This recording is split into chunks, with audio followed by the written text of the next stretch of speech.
They call me Rahab, some with a sneer, some with a wink. I see the world from my window high up in the Jericho wall. This is the story of how a harlot of Jericho changed her fate. Many years ago, in the ancient city of Jericho, there lived a woman named Rahab.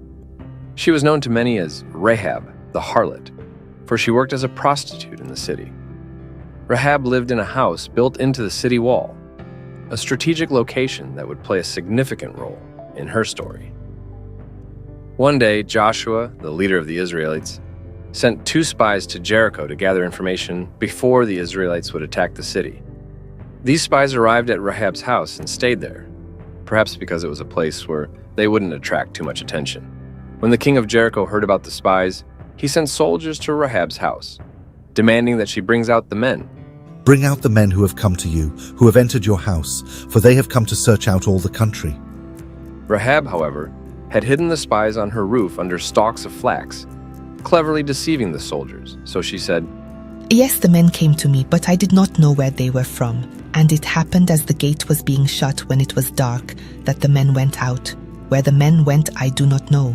Pursue them quickly, for you may overtake them. She then told the spies about the fear that had gripped the people of Jericho because of the Israelites' mighty deeds and their belief that God was with them.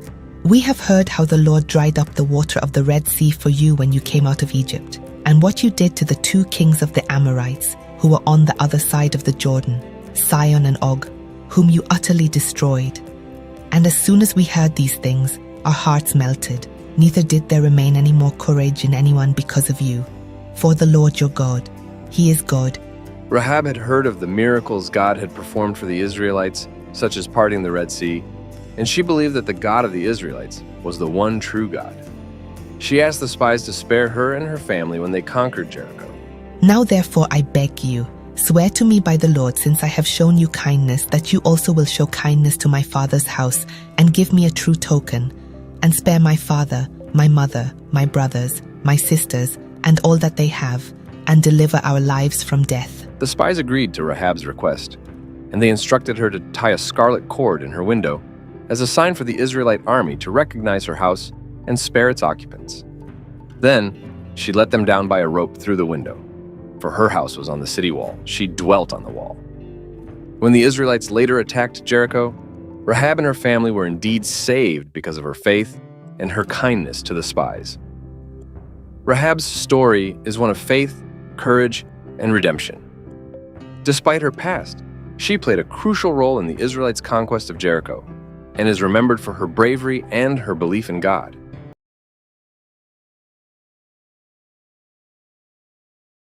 Hi, I'm Deborah, a prophetess and judge of Israel, and this is my story.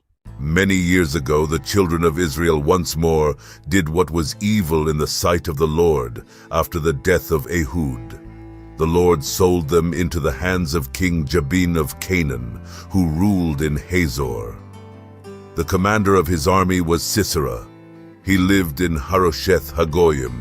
The children of Israel cried out to the Lord, for Sisera had 900 iron chariots and had forcefully oppressed the children of Israel for 20 years. Now Deborah, the wife of Lapidoth, was a prophetess. She judged Israel at that time. She would sit under the palm tree of Deborah between Ramah and Bethel in the hill country of Ephraim. The children of Israel would go up to her for her to render judgment. She sent for Barak, son of Abinoam, from Kadesh in Naphtali, and said to him, The Lord God of Israel commands you, go and deploy troops at Mount Tabor, and take 10,000 men from the tribes of Naphtali and Zebulun with you. I will draw Sisera, the commander of the army of Jabin, with his chariots and large army to you at the river Kishon, and give him into your hands. If you will go with me, then I will go. But if you will not go with me, then I will not go. I will indeed go with you. However, the way you are going will gain you no glory, for the Lord will deliver Sisera into the hand of a woman. Then Deborah got up and went with Barak to Kadesh. Barak called Zebulun and Naphtali to Kadesh. 10,000 men went up on foot with him, and Deborah went up with him also. Now Heber the Kenite had moved away from the Kenites, who were descendants of Hobab, Moses' father-in-law. He pitched his tent at the oak in Zananim, near Kadesh. Then they told Sisera that Barak son of Abinoam had gone up to Mount Tabor. So Sisera summoned all his 900 iron chariots and all the people with him from Harosheth Hagoyim to the river Kishon. Then Deborah said to Barak, Today the Lord will help you defeat Sisera. Surely you know that the Lord has already cleared the way for you. So Barak led the 10,000 men down from Mount Tabor. Barak and his men attacked Sisera. During the battle, the Lord confused Sisera and his army and chariots. They did not know what to do. Barak and his men defeated Sisera's army, but Sisera left his chariot and ran away on foot. Barak continued fighting Sisera's army. He and his men chased Sisera's chariots and army all the way to Harosheth Hagoyim. The whole army of Sisera fell by the edge of the sword. Not a single man survived. Sisera fled on foot to the tent of Jael, the wife of Heber the Kenite, for there was peace between King Jabin of Hazor and the family of Heber the Kenite. Jael went out to meet Sisera and said to him, Turn aside, my lord. Turn aside to me. Do not be afraid. So he turned aside to her into the tent, and she covered him with a rug. He said to her, Please give me a little water to drink, for I am thirsty. So she opened a leather milk container, gave it to him to drink, and covered him. He said to her, Stand in the entrance to the tent, and if anyone comes and asks you, Is there a man here? And then you say no. Then Jael, the wife of Heber, took a tent peg and a hammer in her hand and went quietly to him, for he was fast asleep and tired. She drove the tent peg into his temple, and it went down into the ground, so he died. Now as Barak had been chasing Sisera, Jael came out to meet him and said, Come, and I will show you the man whom you seek. When he came in, there was Sisera fallen dead with a tent peg in his temple. So God humbled King Jabin of Canaan before the children of Israel that day.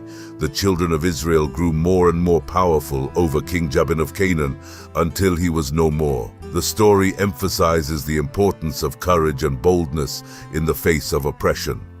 Deborah and Barak's willingness to confront the enemy and trust in God's deliverance serve as an inspiration to us to stand firm in our faith and fight against injustice. In conclusion, the story of Deborah and Barak reminds us of the faithfulness of God and the power of obedience and courage. It encourages us to trust in God's promises, step out in faith, and be willing to be used by Him.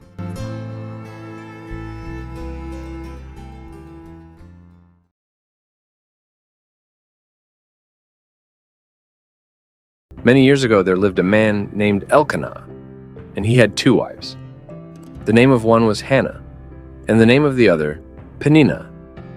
Peninnah had children, but Hannah had no children. This man went up from his city yearly to worship and sacrifice to the Lord of hosts in Shiloh. Also, the 2 sons of Eli, Hophni and Phinehas, the priests of the Lord, were there. And whenever the time came for Elkanah to make an offering, he would give portions to Peninnah his wife and to all her sons and daughters. But to Hannah he would give a double portion, for he loved Hannah, although the Lord had closed her womb. And her rival also provoked her severely, to make her miserable, because the Lord had closed her womb. So it was, year by year, when she went up to the house of the Lord, that she provoked her. Therefore she wept and did not eat. Then Elkanah, her husband, said to her, Hannah, why do you weep? Why do you not eat? And why is your heart grieved? Am I not better to you than 10 sons? So Hannah arose after they had finished eating and drinking in Shiloh. Now Eli the priest was sitting on the seat by the doorpost of the tabernacle of the Lord. And she was in bitterness of soul, and prayed to the Lord, and wept in anguish. Then she made a vow and said, O Lord of hosts, if you will indeed look on the affliction of your maidservant, and remember me, and not forget your maidservant, but will give your maidservant a male child, then I will give him to the Lord all the days of his life, and no razor shall come upon his head. And it happened, as she continued praying before the Lord, that Eli watched her mouth. Now Hannah spoke in her heart. Only her lips moved, but her voice was not heard. Therefore Eli thought she was drunk. So Eli said to her, How long will you be drunk? Put your wine away from you. No, my lord, I am a woman of sorrowful spirit. I have drunk neither wine nor intoxicating drink, but have poured out my soul before the Lord.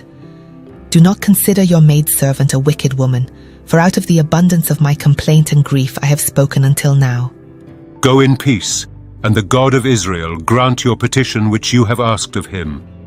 Let your maidservant find favor in your sight. So the woman went her way and ate, and her face was no longer sad. Then they rose early in the morning and worshipped before the Lord, and returned and came to their house at Ramah. And Elkanah knew Hannah his wife, and the Lord remembered her. So it came to pass in the process of time that Hannah conceived and bore a son, and called his name Samuel, saying, Because I have asked for him from the Lord. Now the man Elkanah and all his house went up to offer to the Lord the yearly sacrifice and his vow. But Hannah did not go up, for she said to her husband, Not until the child is weaned, then I will take him, that he may appear before the Lord and remain there forever. So Elkanah her husband said to her, Do what seems best to you. Wait until you have weaned him.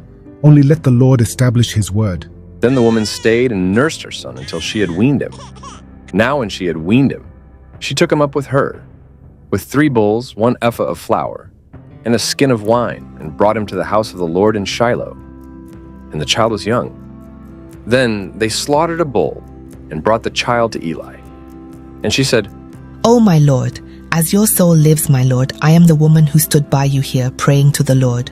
For this child I prayed, and the Lord has granted me my petition which I asked of him. Therefore I also have lent him to the Lord. As long as he lives, he shall be lent to the Lord. So they worshipped the Lord there. Samuel grew in wisdom and stature, his heart attuned to the voice of God. The Lord visited Hannah, so that she conceived and bore 3 sons and 2 daughters. Hannah's story is one of faith, perseverance, and the power of prayer. Through her unwavering trust in the Lord, she was blessed with a son who would become one of Israel's greatest prophets, guiding the nation and speaking God's words with clarity and authority.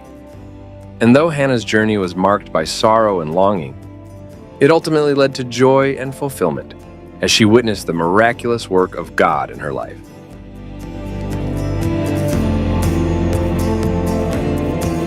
Thanks for watching. Please subscribe, like, and share.